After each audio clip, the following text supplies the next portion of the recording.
Welcome to another Broadway Profile Show Spotlight. I'm your host, Tamsin Fidel.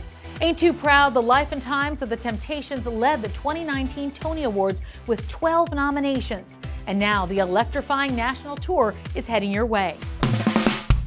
I know you wanna leave me, but I refuse to let you go.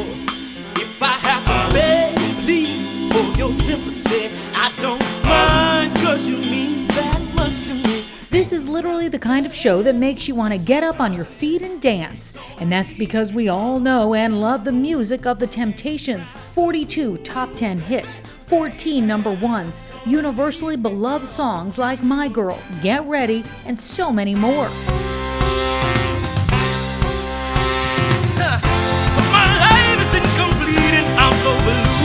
Ain't Too Proud nominated for a dozen Tony Awards, winning for the stellar dance moves, the choreography. In other words, this is one of the slickest stage productions you will ever see. There are so many different personalities and voices in the legendary Motown group,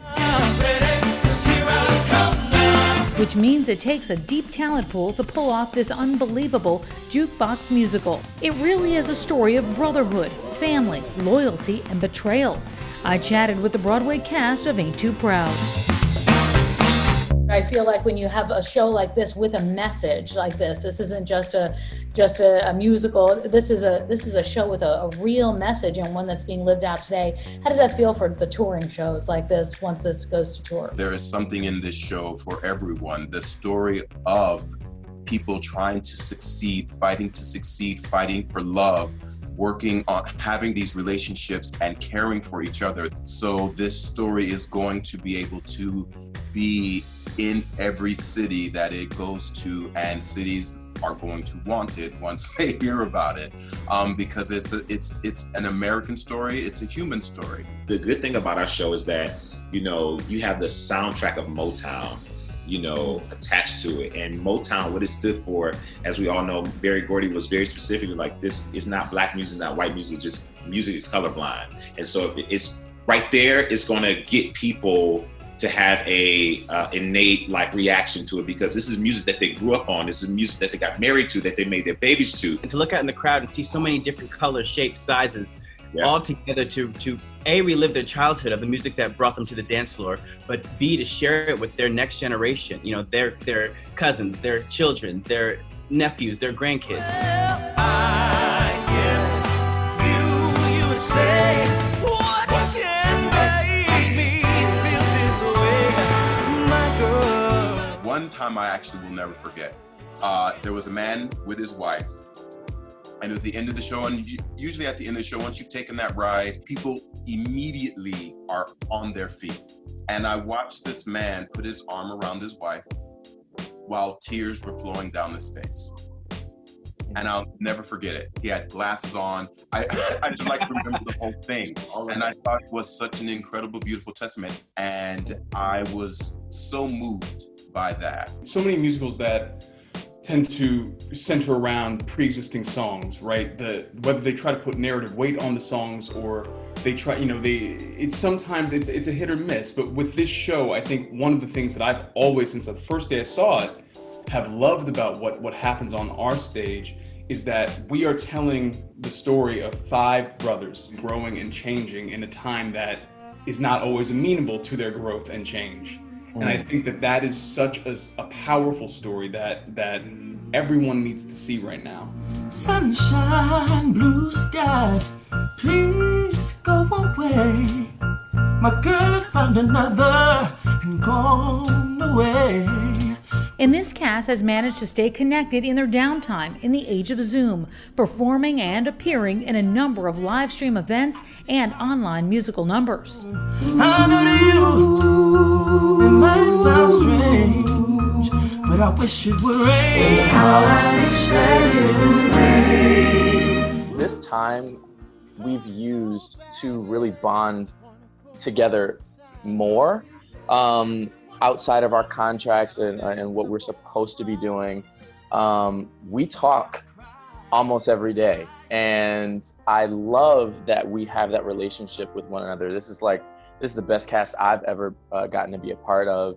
They say what they mean on stage and off. Watching the world change and watching it unfold has given me such perspective and appreciation for, the material that we have that's actually living right now. To be able to do it and to feel it how I'm feeling it and to get to emulate it, it's going to be such a therapeutic but also a real and raw experience as well. Watching this electrifying show play out on stage is a genuinely amazing experience. Papa was a rolling stone, my son. Wherever he laid his hat was his home. Of course, the music of the Temptations is always spectacular, but as we mentioned, the story of the group's journey, the book, is every bit as spectacular as their iconic music. And the same goes for the Tony Award-winning choreography of Ain't Too Proud the musical.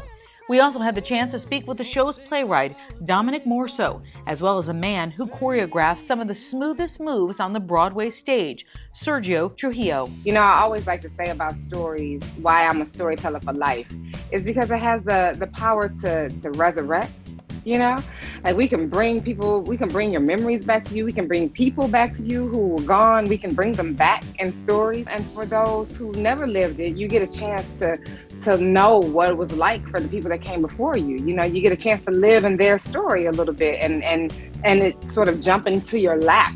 And like when history can come alive and get in your lap and sing and make you cry and dance at the same time, like there's nothing more electrifying than that. When I read the script, I set up, as I was reading it, I just thought, wow, this is really a cool, interesting way of telling this story. And I thought, choreographically, I got to do the same thing. So it'll be important for me to make sure that when the audience comes in and they're looking at the five guys, that they look at them and they think, yeah, that's what I remember them like. But I got to go beyond that. They broke ground with the way they moved, the way they danced, the way they performed. But I had to take all of that information from the last decades and really reinvent a new way for them to dance and create these great performances. That's what I love about our choreography. Sometimes you're like in the Temptations moves, and sometimes you're in all of these generations that came after them. Like you might not always know what era you're in. And I love the choreography of our show. Sergio has pushed these artists past the places where they thought they could go. And I think that's why it has such a special energy. It's going to bring joy. Our finale of Ain't Too Proud is like, oh my God, you're in your church. It is spiritual. It is like you have gone to church. And I'm gonna make you love me.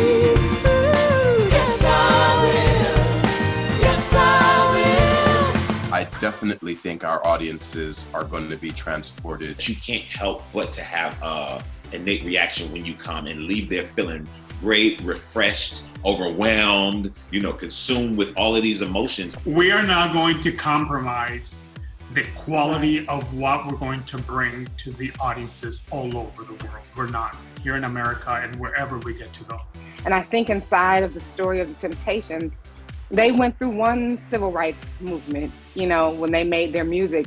And we're in another one now. And I can't wait for this show to talk to our audiences again and ask us to figure out who we're going to be moving forward. Once again, Ain't Too Proud, the life and times of the Temptations is headed your way. For more information on the national tour, visit ain'ttooproudmusical.com. Until next time, I'm Tamsin Fidel, and this is the Broadway Profile Show Spotlight.